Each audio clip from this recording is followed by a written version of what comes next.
Handsome ആയിരുന്ന അയാൾ താങ്ങിയെടുത്ത് ബെഡ്റൂമിലെ കട്ടിലിൽ അവളെ കിടത്തി. തണുത്തു വിറച്ച് അവന്തിക ഏതാനും നിമിഷങ്ങൾക്കകം ഹൈപ്പോതെർമിയയിലേക്ക് പോകുമെന്ന് ജയശീൽ ഭയപ്പെട്ടു. അയാൾ അവളുടെ വസ്ത്രങ്ങൾ ഓരോന്നായി ശരീരത്തിൽ നിന്നും വേർപെടുത്തി. വേറെ വഴിയില്ല. ബ്ലാങ്കറ്റ് എടുത്ത് അവളെ പുതപ്പിക്കുന്നതിനു മുമ്പായി അയാൾ അവളുടെ ശരീരത്തിലേക്ക് ഒന്ന് നോക്കി. യോഗയും വ്യായാമങ്ങളും ഭക്ഷണക്രമവും കൊണ്ട് പുഷ്ടി പ്രാപിച്ച അവളുടെ മേനിയഴക് റൂമിലെ ഫ്ലൂറസൻ പ്രകാശത്തിൽ അയാളെ ഒരു നിമിഷം ആകർഷിച്ചു. അല്പസമയം അങ്ങനെ നോക്കിയപ്പോൾ അയാളിൽ കാമശരമേറ്റു. അവൾ മാത്രമല്ലല്ലോ മദ്യം കഴിച്ചത്, അയാളും നന്നായി കഴിച്ചിരുന്നു. മദ്യലഹരിയും മദനലഹരിയും ഒന്നിച്ചു ചേർന്നപ്പോൾ അയാൾക്ക് നിയന്ത്രിക്കാനായില്ല. തണുപ്പ് ബാധിച്ച് വിറയ്ക്കുന്ന അവളിൽ അയാൾ ഒരു മിന്നൽക്കൊടി പോലെ പടർന്നു കയറി. അഭ്രപാളികളിൽ പ്രേക്ഷകരായ ചെറുപ്പക്കാരെ മോഹിപ്പിച്ച ആ തരുണിയുടെ ഇളം മേനിയിൽ ഒരു കന്നിക്കൊയ്ത്തുകാരൻ്റെ തിമിർപ്പോടെ അയാൾ കൊയ്ത്തു നടത്തി.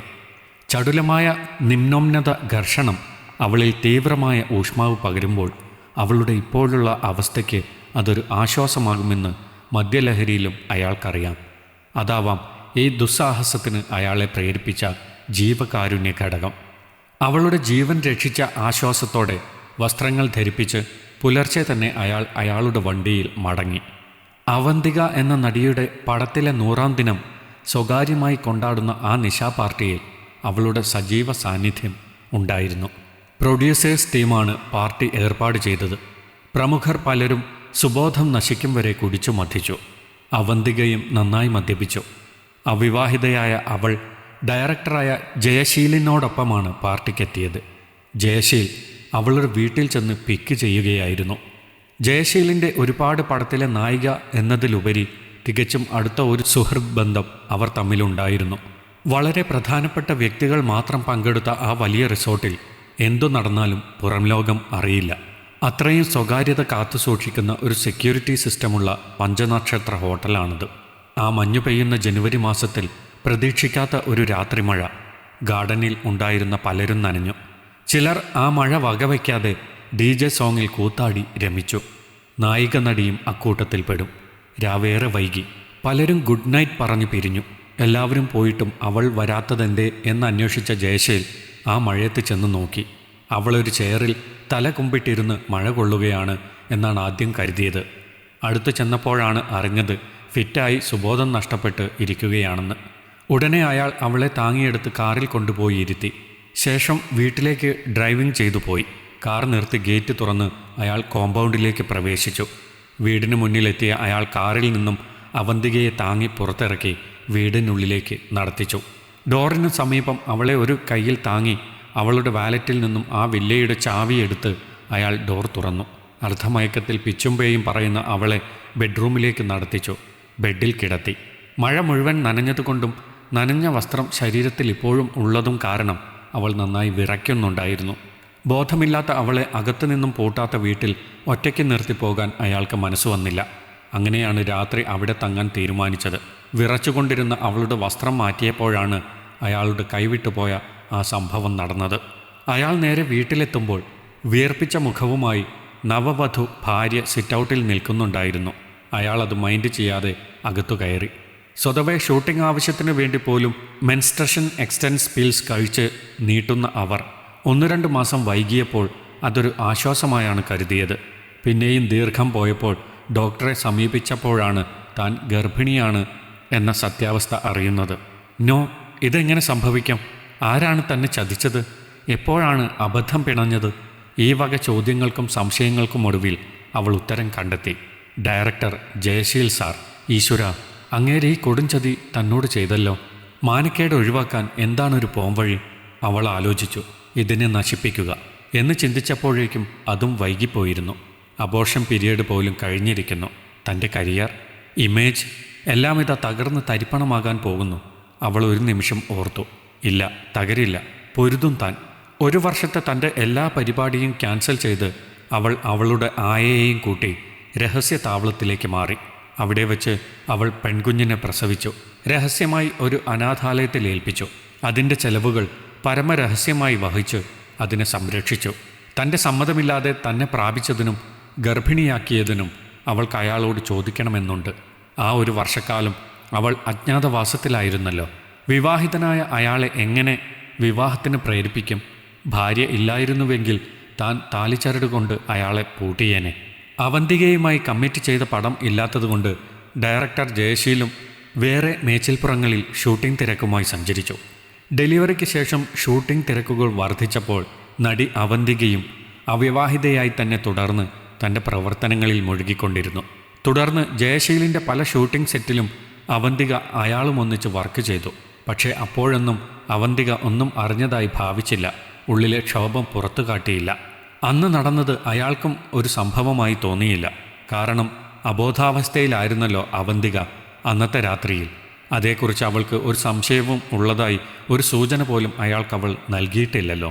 താനന്ന് നിക്ഷേപിച്ച ബീജാവാപം ഒരു കുഞ്ഞായി ഭൂമിയിൽ വളരുന്നതും അയാൾക്കറിയില്ലല്ലോ. കാലം പിന്നെയും കടന്നുപോയി. നടി അവന്തിക അനാഥാലയത്തിൽ നിന്നും ഒരു വലിയ പെൺകുട്ടിയെ ദത്തെടുത്തതായി വാർത്തകൾ പ്രചരിച്ചു. സത്യമാണ്, സ്വന്തം മകളെ ദത്തുപുത്രി എന്ന് ആ അമ്മയ്ക്ക് പറയേണ്ടി വന്നു.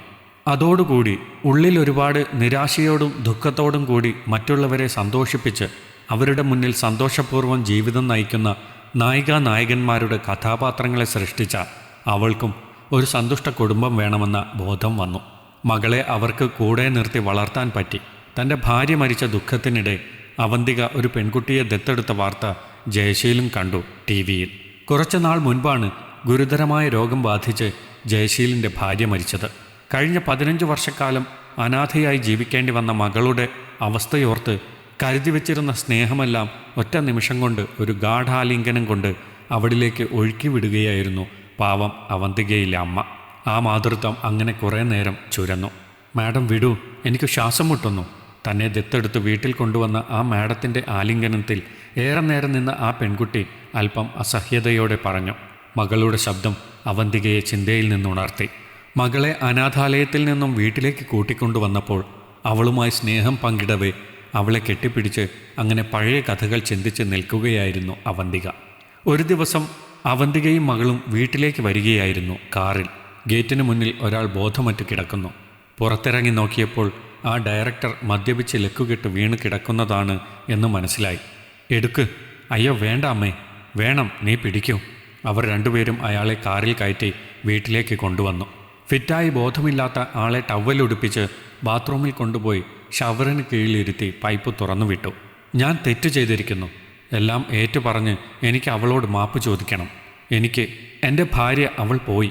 ദുഷ്ടനായ ഞാൻ ഒരു പെണ്ണിനെ നശിപ്പിച്ചു, ജീവിതം ഇല്ലാതാക്കി. അതിൻ്റെ ശാപമാണ് എനിക്ക്. അതാ അവൾ പോയത്. എനിക്ക് മാപ്പ് ചോദിക്കണം. അയാൾ പിച്ചും പേയും പറഞ്ഞുകൊണ്ടിരുന്നു. അവർ അയാളെ തുവർത്തി വസ്ത്രങ്ങൾ ധരിപ്പിച്ചു.